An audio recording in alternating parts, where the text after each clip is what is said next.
अब देखते हैं कि विवाह में समस्या आई तो क्यों आई। तो यहाँ लग्न कुंडली में आपने कुछ आयाम समझ लिए। अब हम चलते हैं जैमिनी दृष्टि से। अगर हम इसमें लग्न कुंडली में ही जैमिनी दृष्टि का मतलब होता है कि राशि दृष्टि। राशि का मतलब है कि जिस भाव पर जिस ग्रह की जिस राशि से दृष्टि पड़ रही है वो उस पर अस्थायी प्रभाव डालेगा। तो सभी द्विस्वभाव राशियां हर एक द्विस्वभाव भाव राशियों वाले भाव पर दृष्टि डालती हैं। ऐसे ही चर राशियों में स्थित ग्रह स्थिर राशियों पर दृष्टि डालते हैं, राशि दृष्टि, और स्थिर राशि के ग्रह चर राशियों पर डालते हैं। तो आप चित्र में देख सकते हैं कि लगभग जो महत्वपूर्ण भाव हैं उसमें राहु का और मंगल का प्रभाव बराबर जा रहा है। यानी कि मंगल और राहु का एक अस्थायी प्रभाव उन भावों पे जो कि विवाह के लिए महत्वपूर्ण हैं बराबर बन रहा है।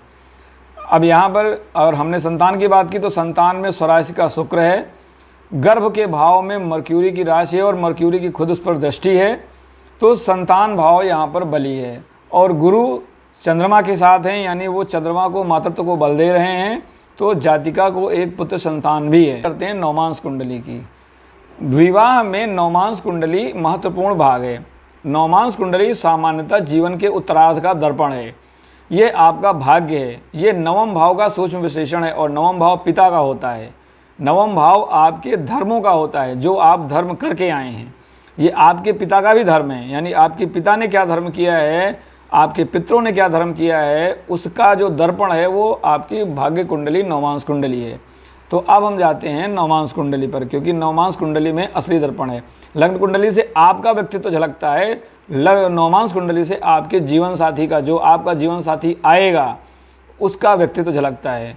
और यहाँ पर कहीं अगर बहुविवाह की बात हो तो उसके लिए भी हम नवमांश कुंडली को ही देखते हैं कि क्या आपका पहला विवाह अगर खराब हो गया तो अगला विवाह सही होगा कि नहीं होगा, उसका सुख भी नवमांश कुंडली से देखते हैं। तो यहाँ पर अगर हम नवमांश कुंडली की बात करें तो नवमांश कुंडली में शुक्र की राशि का, वृष राशि का नवमांश का लग्न है।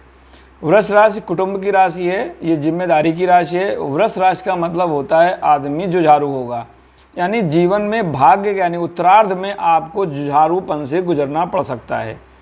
अगर हम बात करें कि लग्न का लग्नेश कहाँ है, तो अगर हम कुंडली में देखें तो लग्नेश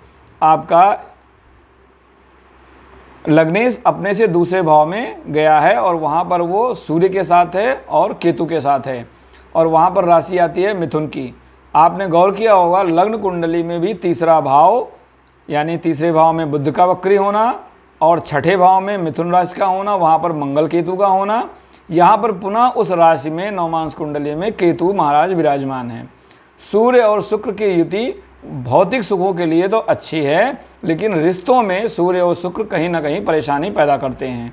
और क्योंकि ये राशि मिथुन की है, मिथुन एक अपरिपक्वता की राशि मानी जाती है, अर्थात सूर्य यानी बाहरी दबाव, जिम्मेदारी, ईगो, कुछ भी कारण हो सकता है सूर्य से संबंधित, जिसके चलते शुक्र को दबाव झेलना पड़ेगा। शुक्र विवाह का कारक है, तो कहीं ना कहीं शुक्र लग्नेश होकर सूर्य के आस जाने से पीड़ित हो रहा है। अब अगर हम बात करें तीसरे भाव की, तो तीसरे भाव में लग्न कुंडली है, उसका सप्तम भाव की राशि है। तीसरा भाव संघर्ष का राशि कहा जाता है, संघर्ष की राशि कही जाती है। चौथे भाव में अगर हम देखें तो मंदी है, जो कि आपके घर का सुख है। पंचम भाव में पुनः आपकी छठी राशि यानी संघर्ष की राशि आती है। तो ये दिखाता है कि संतान को लेकर संघर्ष हो सकता है। और ये छठी राशि मैंने बताया लग्न कुंडली में भाग्य की राशि है, और भाग्य की राशि का पंचम में आना कहीं ना कहीं ये दर्शाता है कि यहाँ पर जातिका को अपने पूर्वजों के भी कर्म भुगतने पड़ सकते हैं या उनका दबाव झेलना पड़ सकता है, क्योंकि यहाँ ग्रह वक्री, अगर बुध वक्री नहीं होता तो बात कुछ और होती। अब बात करते हैं छठे भाव की, जो आपका रोज़ का रूटीन है। तो यहाँ पर छठे भाव में आ रहे हैं गुरुदेव, वो तुला राशि के हैं। तुला राशि में गुरुदेव को नीचत्व माना जाता है। अब बात करते हैं, वैसे तो गुरु को नीचत्व मकर राशि में होता है, लेकिन यहाँ पर तुला राशि उसके शत्रु की राशि है, तो गुरु यहाँ कमज़ोर माना जाएगा, और ये छठे भाव की राशि है। बात करते हैं सप्तम भाव में, तो सप्तम भाव में वृश्चिक राशि आ रही है। मैंने पहले बताया वृश्चिक और कुंभ पर आप ज़रूर गौर करिए।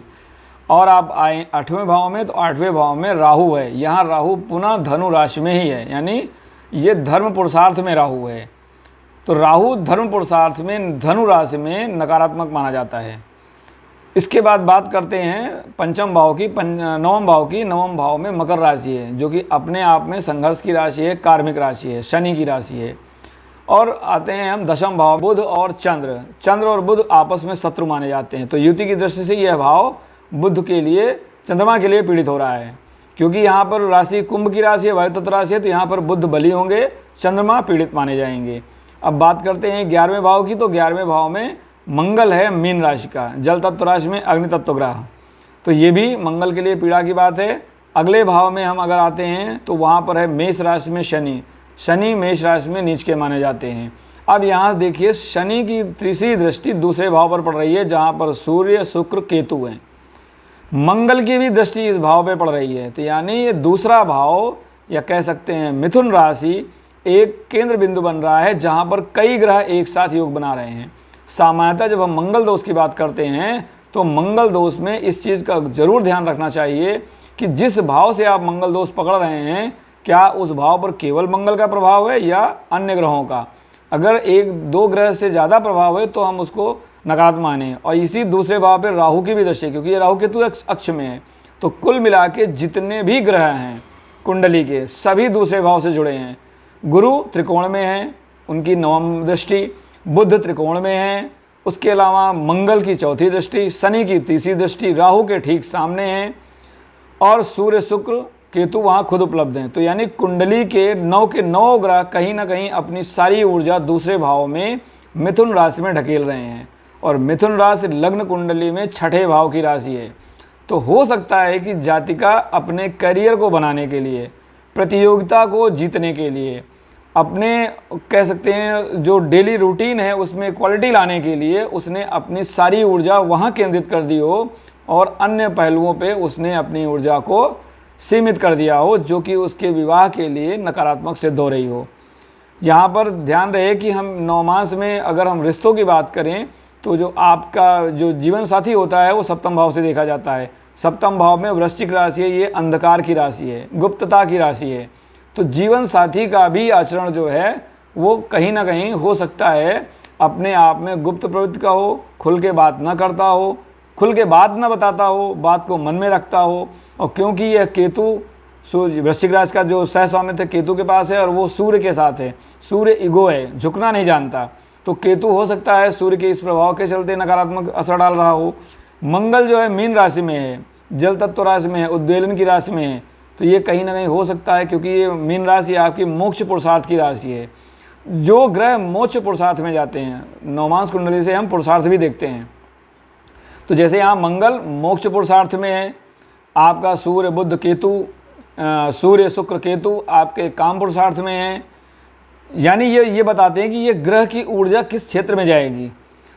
अगर आप रिश्ते की बात कर रहे हैं तो आपका अगर धर्म पुरुषार्थ का ग्रह है तो वो आपको रिश्तों में सहयोग देता है। काम पुरुषार्थ का ग्रह केवल भौतिक इच्छाओं के लिए बली होता है, अन्य भावनाओं में, क्योंकि अब जीवन जो है केवल भौतिक सुख साधनों से नहीं चल सकता, उसमें आत्मीयता होनी चाहिए, लगाव होना चाहिए, एक दूसरे के प्रति धर्म का बंधन होना चाहिए।